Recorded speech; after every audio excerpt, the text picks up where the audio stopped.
बिस्मिल्लाहिर्रहमानिर्रहीम रब्बि इश्रह ली सदरी व यस्सिर ली अमरी वहलुल उक़दतम मिन लिसानी यफ़क़हू क़ौली। मोहतरम नाज़रीन, आपकी खिदमत में हम प्रोग्राम या रब्बना के साथ हाज़िर हैं।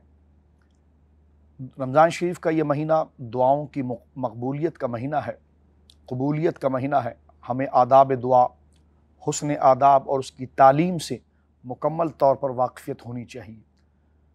हमारा ये प्रोग्राम या रब्बना इसी की तालीम और इसी के दस्तूर को सीखने और सिखाने के लिए है। यानी अल्लाह रब्बुल आलमीन से इल्तिजा फ़रियाद कैसे की जाए, वो कौन सी बुनियादी बातें हैं जो अल्लाह रब्बुल आलमीन से ख़ास तौर पर तलब की जाएँ, ये हमारे प्रोग्राम का ख़ास फॉर्मेट होता है।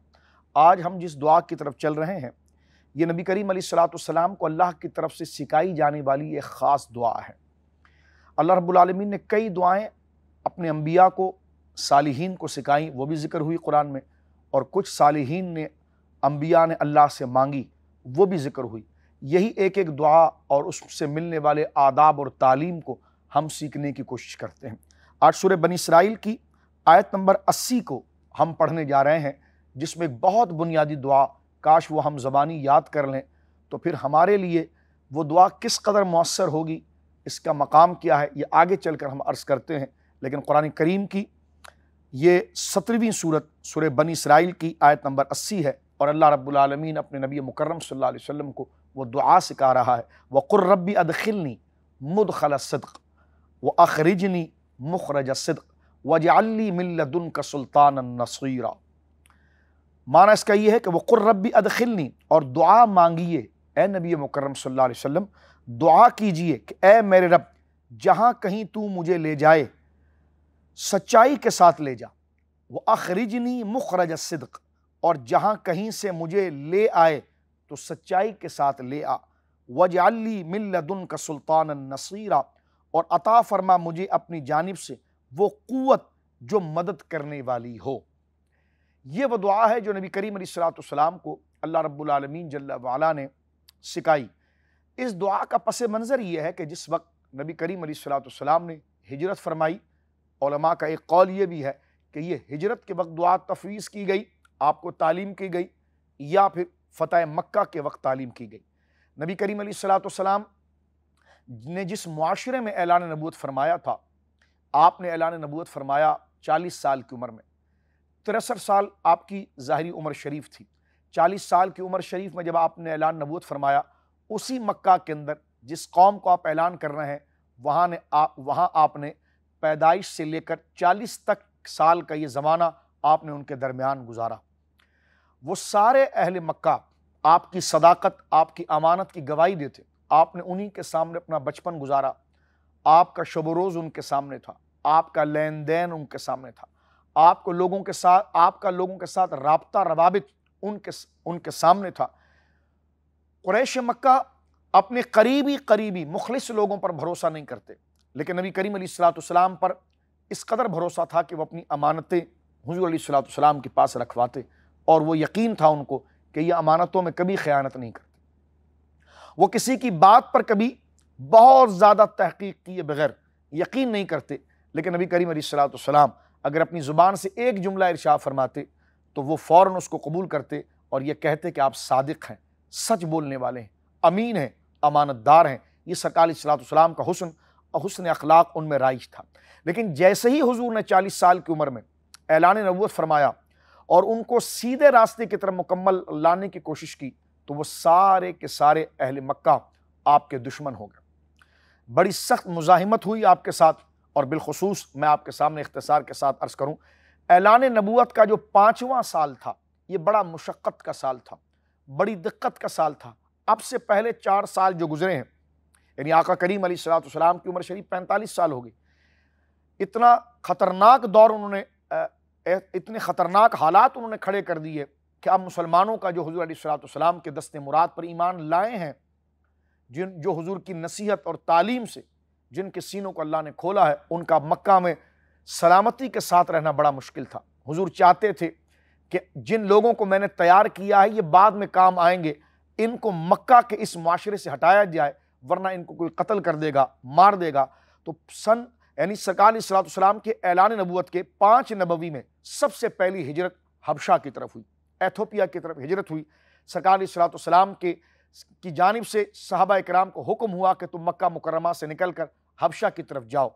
इस पहली हिजरत के अंदर हज़रत उस्मान गनी रज़ी अल्लाह ताला अन्हु और उस वक्त हज़रत उस्मान गनी के निकाह के अंदर सरकार दो आलम सल्लल्लाहु अलैहि वसल्लम की बेटी सैयदा रुक़ैया, सरकार दो आलम सल्लल्लाहु अलैहि वसल्लम की 4 बेटियां हैं।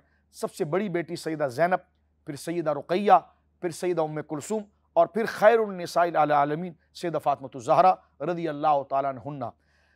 5 नबवी ऐलान नबूवत के 5वें साल हज़रत उस्मान गनी ने सबसे पहली हिजरत की है और उस वक्त आपके निकाह के अंदर सरकार दो आलम सल्लल्लाहु अलैहि वसल्लम की शहजादी सैयदा रुक़ैया थी। तो ये साल बड़ा कठिन था और इसमें इन लोगों ने मक्का से हबशा की तरफ हिजरत की।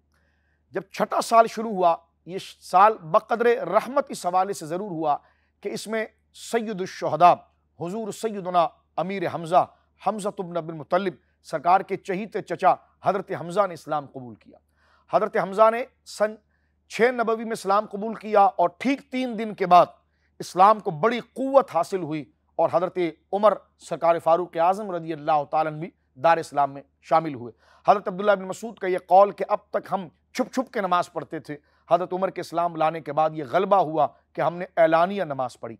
इसी तरह 7वां साल जब शुरू हुआ तो फिर कुफ़ार और मुशरिकीन ने ऐलानिया तौर पर यह कहा कि माज़अल्लाह हम मोहम्मद सल्लल्लाहु अलैहि वसल्लम को जहाँ देखेंगे कत्ल कर देंगे। अल्लाह अकबर। ये उन्होंने एक मायदा तय किया। सरकार की शफीक चचा जनाब अबू तालिब ने हुज़ूर अलैहिस्सलाम और तमाम सहाबा इकराम को लेकर एक जगह पर, एक दर्रे पर और एक घाटी में उनको मक्का से हटा कर रखा, जिसको शाब बनी अबी तालिब कहा जाता है। 7वां साल, 8वां साल यानी 7, 8, 9 ये जो साल थे ये इंतहाई, यानी ये 3 साल का जो अरसा था ये इंतहाई मुशक्क़त का था। सोशल बाइकाट मुसलमानों का हो चुका था, मुसलमानों से लेन देन नहीं था, मुसलमान अपने घरों के अंदर नहीं थे और शाब अबी तालिब के अंदर वो गोया कि मासूर रहे और जिसको आज लॉकडाउन की एक पोजीशन कहा जाता है, ये तो उसके सामने एक मजाक है। यानी इस किस्म की सख्तियाँ सरकार दो आलम सल्लल्लाहु अलैहि वसल्लम और आपके सहाबा को 3 साल हुई। 10वां साल जैसे ही शुरू हुआ, सरकार अलैहिस्सलाम के शफीक चचा जो आपके लिए एक ढाल के मानिंद थे और कुफार के सामने हुजूर अलैहिस्सलाम के लिए एक ढाल और एक दीवार के मानिंद थे, उनका इंतकाल हुआ। और फिर सरकार दो आलम सल्लल्लाहु अलैहि वसल्लम की मुशफ़िक़ा ज़ौजा जो हुजूर को तसल्ली दिया करती थी, सरकार अलैहिस्सलाम का यूँ समझिए दायां बाजू थी, हज़रत खतीजतुल कुबरा रज़ी अल्लाह ताला अन्हा। 10वीं नबवी जो है, ऐलान नबूवत का 10वां साल है, उन्होंने इंतकाल किया। ये साल आमुल हुज़्न कहलाया, यानी गम का साल। अब काफिरों की जुर्रत बढ़ गई।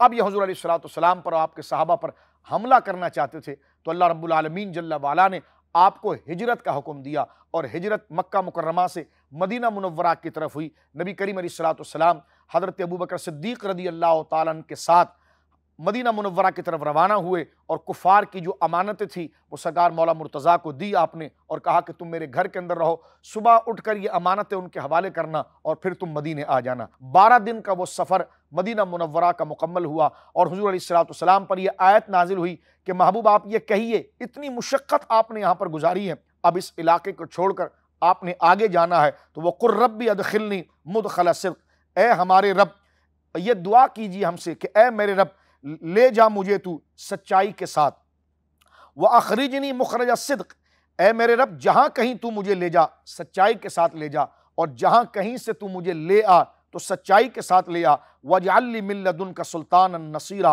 और अता फरमा मुझे अपनी जनाब से वो क़ुव्वत जो मदद करने वाली हो। नबी करीम अलैहिस्सलाम जब आप मदीना मुनव्वरा पहुँचे, हिजरत के सारे वाक़यात को आप यकीनन जानते हैं। हज़रत अबू बकर सिद्दीक़ और तमाम सहाबा इकराम की बड़ी मुखलिसाना खिदमत दीन इस्लाम के लिए रही। सरकार दो आलम सल्लल्लाहु अलैहि वसल्लम जब मदीना मुनव्वरा आ गए तो अब मदीना आने के बाद जो छठा साल था 6 हिजरी का, उसमें हुज़ूर अलैहिस्सलाम ने एक ख्वाब देखा था और उस ख्वाब में यह था कि मैं अपने सहाबा के साथ मक्का मुकर्रमा का तवाफ़ कर रहा हूँ। सरकार अलैहिस्सलाम सन 6 हिजरी को लौट कर मक्का मुकर्रमा उम्रे के लिए तशरीफ़ लाए, एहराम की हालत में थे। और फिर आप जानते हैं एक तवील वाक़या है कि कुफ़ार ने आपको मक्का मुकर्रमा में आने ना दिया और हुदैबिया के मकाम पर एक सुलहनामा तय हुआ कि इस साल आप उम्रा ना करें, आइंदा साल आप उम्रा कीजिएगा और हम 3 दिन के लिए मक्का को खाली कर देंगे। और उस मुआहदे के ऊपर यह शिक भी तय हुई थी कि 10 साल तक हम एक दूसरे के साथ जंग नहीं करेंगे। यह सुलह हुदैबिया जो इंतहाई इख्तिसार के साथ मैंने आपके सामने जिक्र किया है कि सुलह हुदैबिया का ये सुलहनामा जब तय हुआ और ठीक इसके 7वें साल के बाद 8वां साल वो था कि जिसमें मुशरिकीन मक्का ने सुलह हुदैबिया के अंदर जो सुलह जिन शिकों के साथ थी उसको उन्होंने तोड़ दिया, उसकी खिलाफ वर्जी की और नबी पाक सल्लल्लाहु अलैहि वसल्लम 10,000 का एक अमन का लश्कर लेकर मक्का मुकर्रमा की तरफ रवाना हुए।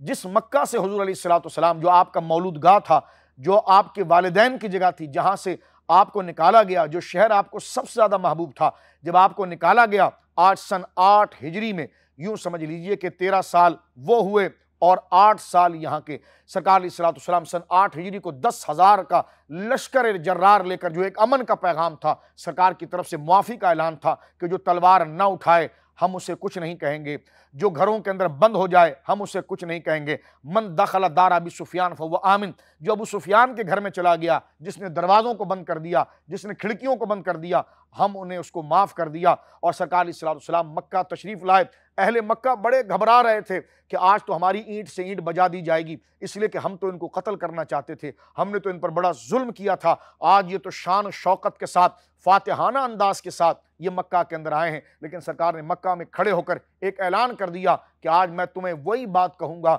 जो यूसुफ अलैहिस्सलाम ने अपने भाइयों से की थी कि जाओ, आज कोई बदला नहीं है, मैंने तुम सबको मुआफ़ कर दिया।